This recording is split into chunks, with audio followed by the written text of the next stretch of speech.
Creativity is all about having a relationship. Your ideas have got to come from somewhere. The activation of those ideas has got to come from somewhere.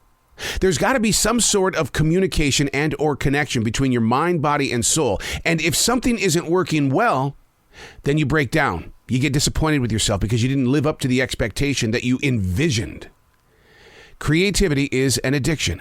Build up a relationship with it and learn to listen to it so that that addiction can become a partnership, a collaboration. Unplugged, because we will always say yes to creativity. Totally uncut, because we all make mistakes. So turn it into a tool. This is Arroe Unplugged. What's going on? How you doing? Doing good? I don't know what the date is where you are or where your place is in history, but today's date here in Carolina is September 28th, 2022. Just off the coast of Florida in the next few hours, that coast is going to be slammed by Hurricane Ian, and that baby is coming in this direction. And so you mentally and physically get prepared for the changes that are about ready to be right here in front of you without freaking out. You've got to be able to be clear-minded, and you've got to be able to keep moving through the storm. Opening your mind to what you're about to receive. That is so important in moments like this. Opening your mind to what you're about ready to receive. Not everybody is into this shape of walking. I've learned through daily writing that to have anything open, you got to have room. Therefore, I began a journey of having a cleared mind.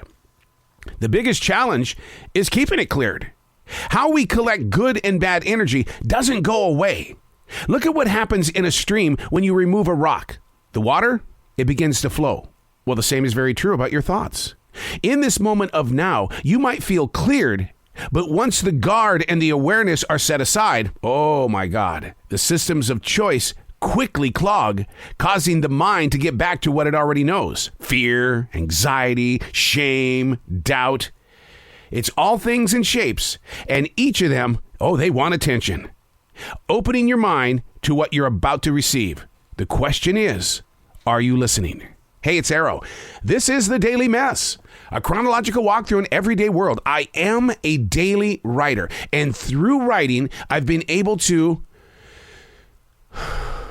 accept what I'm about ready to receive. I don't jump onto these pages to feed my ego. I'm receiving so that I can share. Now, some people might say, shut up. You're right. You're right. I do say that to myself a lot. It's like, what do you know? You're right. What do I know? This is The Daily Mess. If we put too much time into watching the world, we won't get back the seconds and minutes required to make up that hour. Yet, I don't want to come across as disconnected or someone who has fallen behind. But come on now. We're putting too much time into watching the world, putting our noses in other people's business. Then, when we need attention, well, you know what we get? We get that feeling of aloneness because our problems aren't big enough to garner the attention of others. So what do? We go back to watching the world in the name of comparing our problems with their larger-than-life situations. It really feels weird to open my eyes at 2 o'clock in the morning and literally be grateful that I still have several hours to sleep. The mind knows once it gets up, the push is to keep growing forward. But it must be accomplished without watching the world through the corner of our eye. If I could go back and change one thing about the lockdown, one thing, if I could change it, I would put away the digital device. Because I became so addicted to trying to figure out what the hell was going on during the lockdown because we didn't know what COVID-19 was. We were just told, go in the house, don't come out, wear a mask. And so the way that I kept in touch with the world was through the digital device. And through that digital device, I read every newspaper article humanly possible on every single website that I could reach. I mean, everyone. And they're still there. So if I need to know what's going on with Hurricane Ian, where do I go? CNN, Fox, ABC, NBC. I mean, it just goes on and on and on. And I don't know what it is that I'm looking for. And so I throw that out to you. What is it that you're looking for? If we put too much time into watching the world, we won't get back the seconds and minutes required to make up the hour. Before the lockdown, when I would wake up in the morning, I would trip and stumble and fall into my writing chair and begin a process of throwing thoughts onto a page. But that doesn't happen anymore.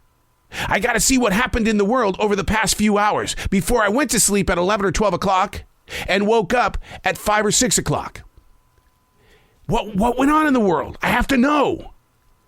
So what I did was I came up with an excuse. It reminds me of my father. First thing he would do every morning is he'd pick up the Billings Gazette and start reading the newspaper. If we put too much time into watching the world, we won't get back the seconds and minutes required to make up an hour. An hour becomes 2, then 24, then 31 days, then 365, a year, gone. Look at how fast time has gone by since March of 2020. It's already September 2022. We're coming up on 3 years. We've been spending way too much time watching the world and not enjoying life. I'm Arroe, and that's the Daily Mess.